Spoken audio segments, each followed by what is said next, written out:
Assalamualaikum warahmatullahi wabarakatuh. Halo teman-teman, perkenalkan kami dari kelas Indralaya A dengan saya sendiri yaitu Aprilia Jeliwandari dengan NIM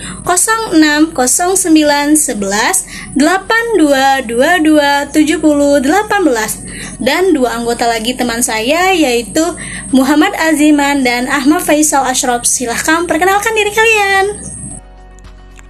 Perkenalkan, nama saya Muhammad Aziman, NIM 06091282227015, kelas Indralaya A. Saya Ahmad Faisal Ashraf dengan NIM 06091282227028, asal kelas Indralaya A. Biosintesis karbohidrat.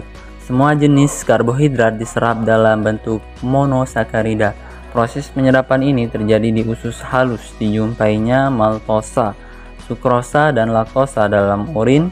Apabila mengkonsumsi gula dalam jumlah banyak, akhirnya berbagai jenis karbohidrat diubah menjadi glukosa sebelum diikut sertakan dalam proses metabolisme. Proses metabolisme karbohidrat yaitu sebagai berikut. Yang pertama, glikolisis. Yang kedua, dekarboksilasi oksidatif. Yang ketiga, siklus Krebs. Yang keempat, transfer elektron. Glikolisis. Glikolisis adalah rangkaian reaksi kimia penguraian glukosa C6H12O6 yang memiliki 6 atom C menjadi asam piruvat senyawa yang memiliki 3 atom C. Yang pertama, A. Reaksi terjadi dalam sitoplasma. B. Bersifat anaerob, tidak membutuhkan oksigen. Yang ketiga, reaksi yang melepaskan energi untuk menghasilkan ATP dan NADH2. D. Glikolisis terjadi melalui 10 tahapan yang terdiri dari 5 tahapan penggunaan energi dan 5 tahapan pelepasan energi. E. Tiap reaksi memerlukan enzim. E. Glikolisis menunjukkan bahwa energi yang dibutuhkan pada tahap penggunaan energi adalah 2 ATP, sementara itu energi yang dihasilkan pada tahap pelepasan energi adalah 4 ATP dan 2 NADH. Dengan demikian selisih energi atau hasil akhir glikolisis adalah 2 ATP plus 2 NADH. F. Proses pembentukan ATP inilah yang disebut fosforilasasi. Tahap penggunaan energi. Yang pertama, penambahan gugus fosfat pada molekul glukosa dengan bantuan enzim heksokinase sehingga terbentuk glukosa 6-fosfat. Yang kedua, glukosa 6-fosfat diubah menjadi isomernya yaitu fruktosa 6-fosfat. Yang ketiga, fruktokinase mentransfer gugus fosfat dari ATP ke fruktosa 6-fosfat, fruktosa 1,6 bisfosfat.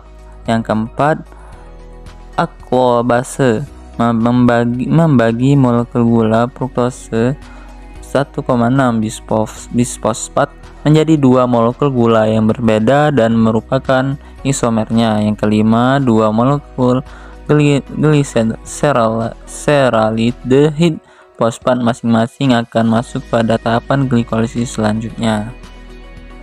Dekarboksilasi oksidatif adalah reaksi yang mengubah asam piruvat yang beratom 3C menjadi senyawa baru yang beratom C2 buah, yaitu asetil koenzim A atau asetil CoA. Berikut prosesnya. A. Berlangsung pada matriks mitokondria. B. Mengubah asam piruvat menjadi asetil koenzim A. C. Dihasilkan 1 NADH dan CO2 untuk setiap pengubahan molekul asam piruvat menjadi asetil koenzim A. D. Pada tahap 1, molekul piruvat 3 atom C melepaskan elektron oksidasi membentuk CO2 atau piruvat dipecah menjadi CO2 dan molekul berkarbon 2. E. Pada tahap 2, NADH plus direduksi atau menerima elektron menjadi NADH plus H+. F. Pada tahap 3, molekul berkarbon 2 dioksidasi dan mengikat CoA atau koenzim A sehingga terbentuk asetil CoA. G. Hasil akhir tahapan ini adalah asetil koenzim A CO2 dan 2 NADH. Berikut prosesnya. Berikutnya siklus Krebs. Ialah serangkaian reaksi kimia dalam sel yang berlangsung secara berurutan dan berulang. Siklus Krebs ini juga disebut asam sitrat, menggunakan nama Hans Krebs, seorang ahli biokimia. A. Berlangsung pada matriks mitokondria. B. Mengubah asetil koenzim A menjadi CO2.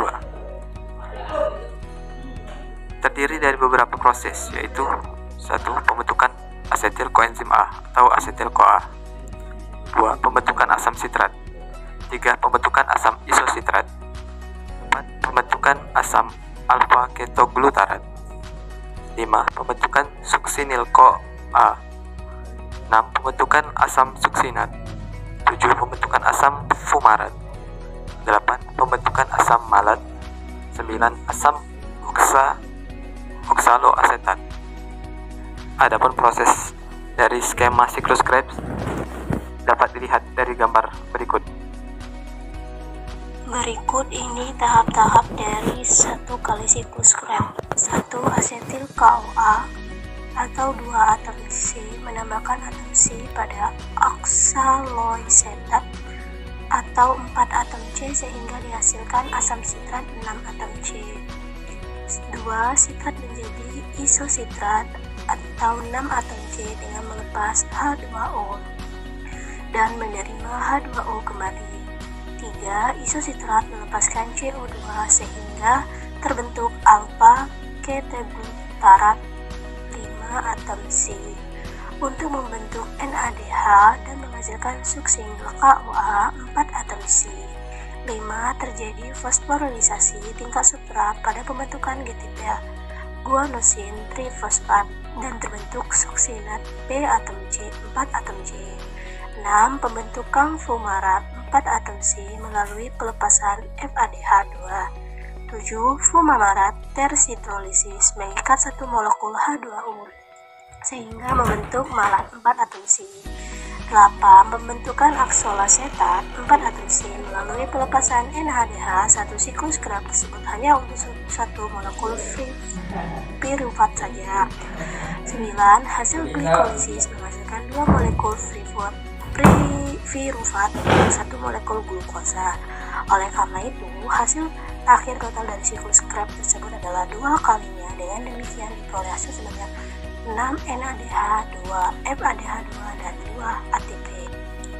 1. Glikolisis yaitu di mana glukosa dimetabolisme menjadi pirufat aerob menghasilkan energi atau 8 ATP atau laktat anaerob menghasilkan 2 ATP. 2. Glikogenesis yaitu proses perubahan glukosa menjadi glikogen. Di hepar atau hati berfungsi untuk mempertahankan kadar gula darah, sedangkan di otak bertujuan kepentingan tersendiri dalam membentukkan energi. 3. Glikogenolysis yaitu proses perubahan glikogen menjadi glukosa atau kebalikan dari glikogenesis. 4.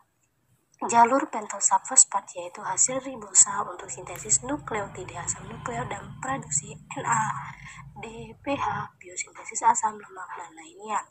5. Gluconeogenesis senyawa non-karbohidrat pirufat asam laktat gliserol asam amino glukogenik menjadi glukosa. 6. Triosa fosfat yaitu bagian gliserol dari lemak. Transfer elektron. Rantai transfer elektron adalah tahapan akhir sebelum masuk rantai transfer elektron yang berada dalam mitokondria. 8 pasang atom H yang dibebaskan selama berlangsungnya siklus Krebs akan ditangkap oleh NADH dan FAD menjadi NADH dan FADH. Pada saat masuk ke rantai transfer elektron, molekul tersebut mengalami rangkaian reaksi oksidasi redoks yang terjadi secara berantai dengan melibatkan beberapa zat perantara untuk menghasilkan ATP dan H2O. A. NADH dan badan merupakan senyawa produksi yang menghasilkan ion hidrogen. B. Melalui rantai respirasi hidrogen dari NADH dan FADH yang dihasilkan pada proses glikolisis dekarboksilisasi oksidatif asam pirufat dan siklus Krebs dilepaskan ke oksigen senyawa penerima hidrogen terakhir untuk membentuk H2O dengan melepaskan energi secara bertahap. C. 1 molekul NADH dan menghasilkan 3 ATP sedangkan 1 molekul FADH akan menghasilkan 2 ATP. Berikut daur asam nitrat berbodisilat bagian-bagian utama metabolisme penghasil energi.